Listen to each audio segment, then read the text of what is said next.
Halo semuanya, kali ini saya akan membahas sebuah film yang berjudul Susana Malam Jumat Kliwon. Semoga terhibur dan enjoy. Berlatar pada tahun 1986, di sebuah pedesaan pada waktu itu sedang diadakan lomba pertarungan antar jawara. Nah, terlihat ada dua petarung yang salah satunya adalah Surya. Di situ juga tampak seorang wanita yang bernama Susana. Susana yang melihat sang kekasih akan sempat kalah, kemudian dia menyemangatinya hingga akhirnya pertarungan tersebut dimenangkan oleh Surya. Dan dari kemenangan tersebut Surya mendapatkan hadiah berupa domba yang nantinya ia niatkan untuk tambahan mas kawin untuk meminang Susana.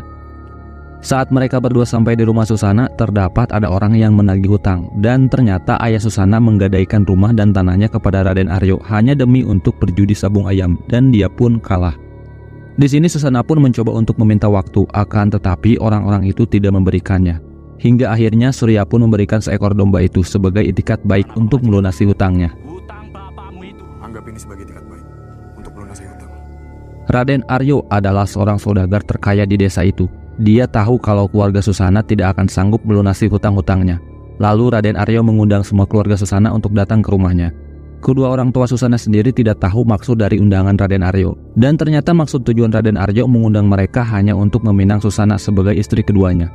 Karena Raden Aryo ingin sekali mempunyai keturunan.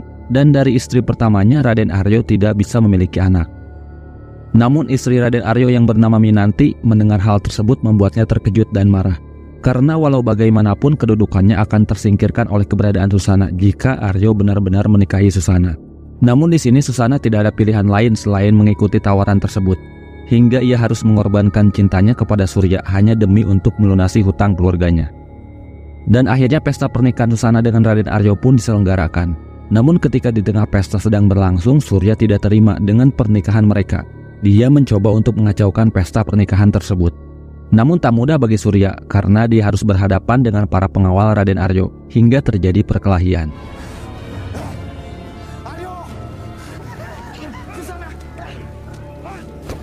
Raden Aryo pun marah besar atas apa yang telah dilakukan oleh Surya hingga dia mendapatkan balasannya. Dan ketika Raden Aryo akan memotong tangannya, Susana memohon kepada Aryo untuk jangan melakukannya. Dan di sini Susana berjanji mau melakukan apapun asal Raden Aryo mengampuni Surya. Mendengar hal tersebut Raden Aryo pun mengampuninya. Hingga akhirnya Susana pun dipaksa untuk melayaninya. Setelah beberapa waktu berlalu, Mantini mulai merasakan perbedaan. Sikap Aryo kepada dirinya jadi berbeda. Akan tetapi di sini Mantini tidak bisa berbuat apa-apa.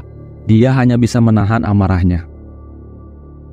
Hingga pada suatu hari Mantini menyuruh Rati membantu di rumah itu untuk mengambil sisir miliknya Susana, di mana di sisir itu pasti terdapat beberapa rambut Susana. Nah, disinilah Mantini menjalankan rencananya untuk menyingkirkan Susana. Dan di pagi harinya Susana terbangun, namun dia terkejut tatkala banyak sekali ular di sekelilingnya. Dan seiring berjalannya waktu, akhirnya Susana pun mengandung, hingga membuat Aryo bahagia karena keinginan yang selama ini dia harapkan terkabul. Akan tetapi kebencian Mantini semakin naik tatkala mendengar berita itu, hingga dia pun menemui Kijaya, si dukun yang sebelumnya mengirimkan ular-ular itu kepada Susana. Namun dia gagal untuk membunuh Susana dengan ular yang dia kirim. Kini Mantini meminta kembali kepada Kijaya untuk mengirimkan santet kepada Susana. Mantini tidak hanya ingin sekedar Susana tewas begitu saja. Dia juga ingin Susana tewas dengan cara tersiksa. Dan kini santet yang dikirimkan oleh Kijaya berupa gumpalan rambut. Dan pada suatu hari Susana bersama Rati pergi ke pasar. Susana sengaja datang ke pasar sebenarnya hanya untuk bertemu dengan Surya. Dan walaupun Susana kini telah resmi menjadi istri Raden Aryo, tapi cinta Susana hanya untuk Surya seorang. Hingga akhirnya Susana bertemu kembali dengan Surya. Akan tetapi pertemuan itu malah membuat hati Surya terluka. Namun di sini Susana menjelaskan bahwa ini semua bukan keinginannya. Dia hanya ingin membahagiakan orang tuanya sekaligus menyelamatkan keluarganya dari hutang. Walaupun Susana tahu kalau keputusannya membuat Surya terluka, tapi yang jelas sampai pada saat ini Susana masih mencintai Surya dan tidak pernah berubah sedikit pun. Dan di sini Susana mencoba meminta bantuan kepada Surya. Dan jika Surya masih mencintai dirinya, Surya harus menolongnya. Karena Susana sudah merasakan bahwa dirinya telah disantet. Lalu Susana memberikan sebuah bungkusan kepada Surya dan meminta Surya mencari cara untuk menyelamatkan dirinya.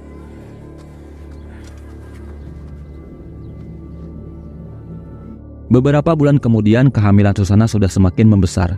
Sementara di lain sisi Mantini kembali lagi menemui Ki Jaya. Dia memarahi Ki Jaya karena beberapa kiriman santet itu gagal untuk membunuh Susana.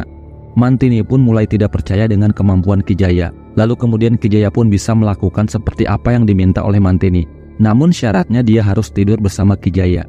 Dan mau tidak mau akhirnya Mantini menyanggupi syarat tersebut. Kamu mau kita tidur di mana? Dan pada malam Jumat Kliwon, Susana mulai merasakan bahwa dia akan melahirkan. Hingga dukun beranak pun didatangkan untuk membantu persalinan Susana. Akan tetapi ada beberapa kejanggalan selama proses persalinan. Dukun yang dibantu oleh Ratih kesulitan karena bayi yang ada di dalam kandungan Susana tidak mau keluar. Sementara di sisi lain Ki Jaya mulai melakukan ritual santetnya. Lalu terlihat perut Susana tiba-tiba membesar dan ada sesuatu yang bergerak di dalam perutnya itu. Hingga dukun beranak dan Ratih malah ketakutan setelah mereka melihat keanehan yang terjadi kepada Susana.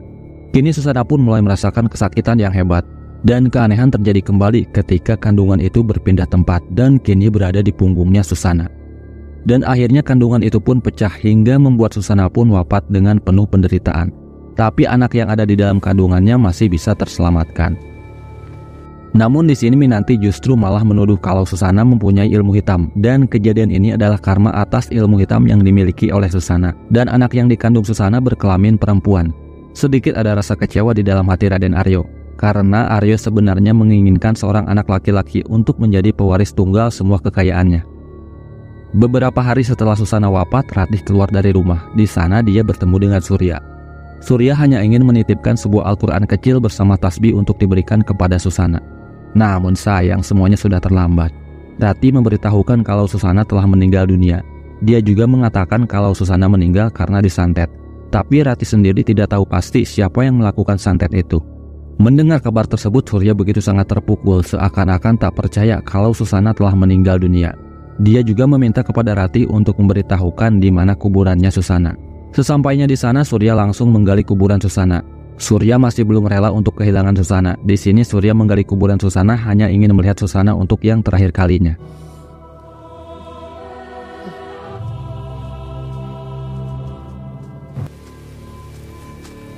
Ketika di tengah kesakitan yang mendalam yang sedang dialami oleh Surya, tiba-tiba saja terdengar suara yang memanggil namanya.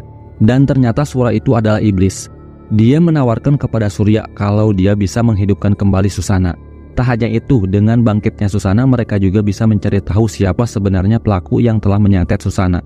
Dan semua itu bisa diwujudkan, tapi dengan satu syarat, yaitu setelah urusan Susana selesai, Surya harus menyerahkan bayi Susana kepada si iblis itu. Dan hingga akhirnya Surya pun menyetujuinya.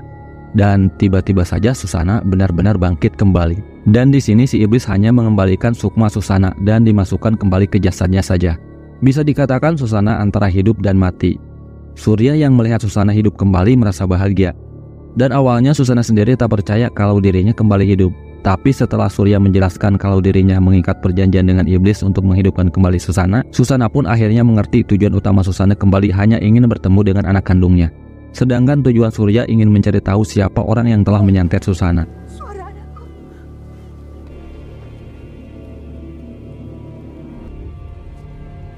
Susana? Dan bangkitnya Susana membuat gempar warga setempat. Tak sedikit dari para warga pernah melihat penampakan Susana dengan memperlihatkan tubuhnya yang bolong. 10 mangkok.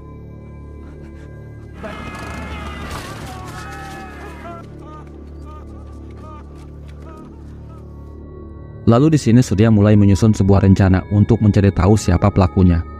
Kemudian Surya menemui Ratih kembali, karena hanya dari Ratih Surya bisa mendapatkan informasi terkait apa yang terjadi kepada Susana. Surya membawa Ratih masuk ke dalam hutan untuk dipertemukan dengan Susana. Ratih awalnya tak percaya kalau Susana hidup kembali, dan tak lama Susana pun muncul di hadapan Ratih. Ratih pun begitu sangat ketakutan. Susana, berhenti. Ini Ratih. Apa itu Mas Surya? Itu. Saat Ratih akan pergi, Susana menanyakan kabar tentang kondisi anaknya. Dia juga meminta bantuan kepada Ratih agar dia bisa menemui anaknya. Ratih yang tadinya ketakutan kini dia merasa kasihan. Hingga ia mulai bercerita tentang anak Susana yang kini tinggal bersama Mantini. Di sini Ratih curiga kepada Mantini dan mengatakan bahwa anaknya tidak aman. Mantini tidak begitu suka dengan keberadaan anak Susana. Berulang kali Mantini ingin mencelakai anak tersebut. Hingga pada suatu hari Ratih melihat Mantini menemui seseorang. Karena mencurigakan, Ratih mencoba menguping pembicaraan mereka. Dan ternyata itu Kijaya. Dia datang menemui Mantini hanya untuk memberitahukan kalau Kijaya mencium adanya makhluk gaib yang mencoba mendekati rumah Raden Aryo. Kemudian Kijaya membentengi rumah kediaman Raden Aryo dari serangan makhluk gaib. Dan mustahil juga bagi Susana memasuki rumah tersebut. Dan untuk melepaskan benteng gaib itu, Surya harus menemukan Kijaya, dan kebetulan Ratih juga tahu di mana Kijaya berada. Dan di sini Ratih berpura-pura mengatakan kalau Surya sebagai pasien yang ingin berobat kepada Kijaya. Tapi di sini Surya langsung berbicara kepada Kijaya kalau kedatangan dia ke sini agar Kijaya melepaskan benteng gaib yang ada di rumahnya Raden Aryo. Namun sebelum itu Kijaya juga sudah tahu maksud kedatangan mereka berdua. Dia juga sudah tahu kalau rohnya Susana telah bangkit kembali. Hingga terjadilah pertikaian antara Kijaya dengan Surya. Kijaya melawan Surya dengan ilmu santetnya, di mana dia hanya menggunakan sebuah boneka untuk menyerang Surya. Dan ketika Kijaya akan menikam Surya, Ratih menghadang dan mengorbankan dirinya untuk melindungi Surya. Ratih juga sempat mengambil kalung yang dipakai oleh Kijaya, di mana kalung tersebut adalah pusat kesaktian yang dimiliki oleh Kijaya. Lalu Ratih membuang ke tempat pembakaran hingga benteng perlindungan pun kini sudah terlepaskan. Namun sayangnya di sini Ratih tewas setelah terkena tikaman itu. Tak lama kemudian Susana datang dan menuntut balas setelah apa yang sudah Kijaya lakukan kepadanya.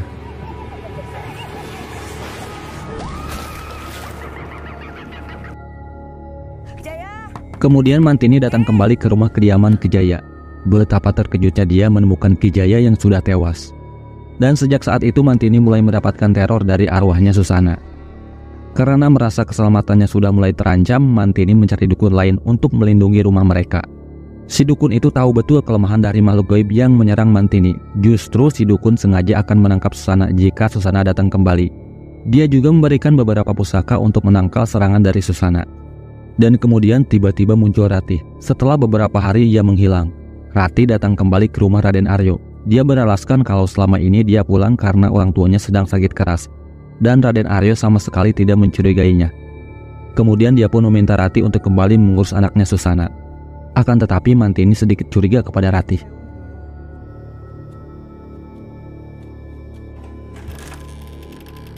Ketika Ratih akan menemui bayinya, dia terkejut karena bayi itu tidak ada di sana. Lalu dia kembali menemui Mantini dan menanyakan keberadaan bayinya. Namun tiba-tiba Mantini menodongkan sebuah keris kepada Ratih. Mantini hanya ingin memastikan kalau Ratih bukanlah jelmaan dari Susana.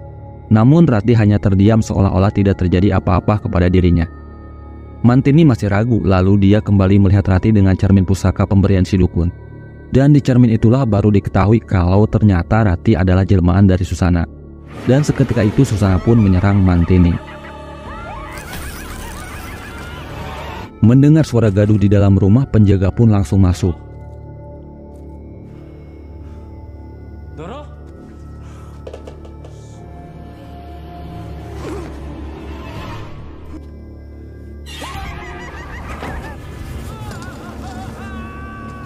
Sementara itu Raden Aryo yang kembali pulang setelah dia menyusul anak buahnya yang malah pergi ke tempat hiburan, dia kembali namun dengan kondisi rumah yang sudah berantakan.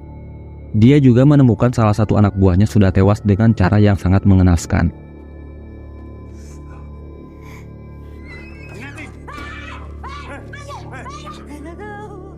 Jangan dia kabur. Di saat tengah kekacauan sedang terjadi, Surya menyusup masuk untuk mencari keberadaan bayi Susana. Tapi di sana dia harus berhadapan dengan beberapa penjaga. Kemudian Susana membunuh mereka satu persatu.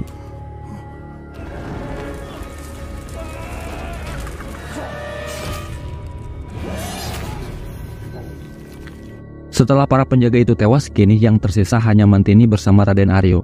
Mantini mengancam Susana jika dia berani mendekat, Mantini tidak segan-segan akan membunuh anak itu. Dan tiba-tiba saja paku besi menancap ke tubuhnya Susana. Ya, dan tak lain itu adalah serangan dari si dukun. Dukun itu cukup sakti bisa melumpuhkan Susana dengan paku besinya. Sementara itu Surya harus berhadapan dengan Raden Aryo. Dan ketika Susana sudah tidak lagi berdaya dengan tikaman dua paku yang menancapi tubuhnya, si dukun akan menancapkan paku terakhir di kepalanya untuk menghancurkan Susana. Akan tetapi untung saja Surya menghadang dan menembak si dukun itu. Surya kemudian mengambil semua paku yang menancap hingga Susana kembali terlepas dari paku sakti yang mengikat dirinya. Susana menjadi sangat murka, dia pun membantai semua orang yang ada di sana.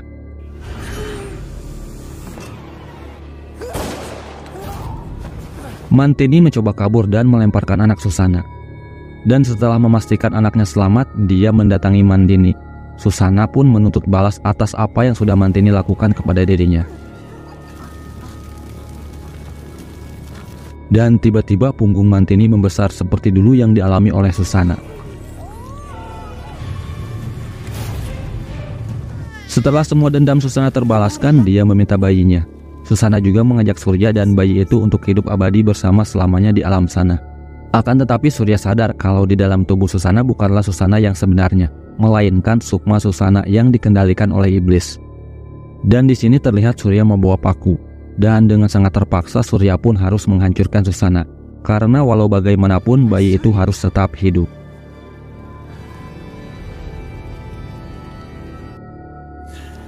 Kamu berbohong. Urusan berbohong itu kamu jagonya. Suatu hari nanti aku pasti akan mati. Jadi sebelum aku mati, aku ingin memberikan dia. Dan film pun selesai. Nah oke guys, mungkin segitu dulu di pembahasan kali ini. Semoga terhibur dan sampai jumpa di next video.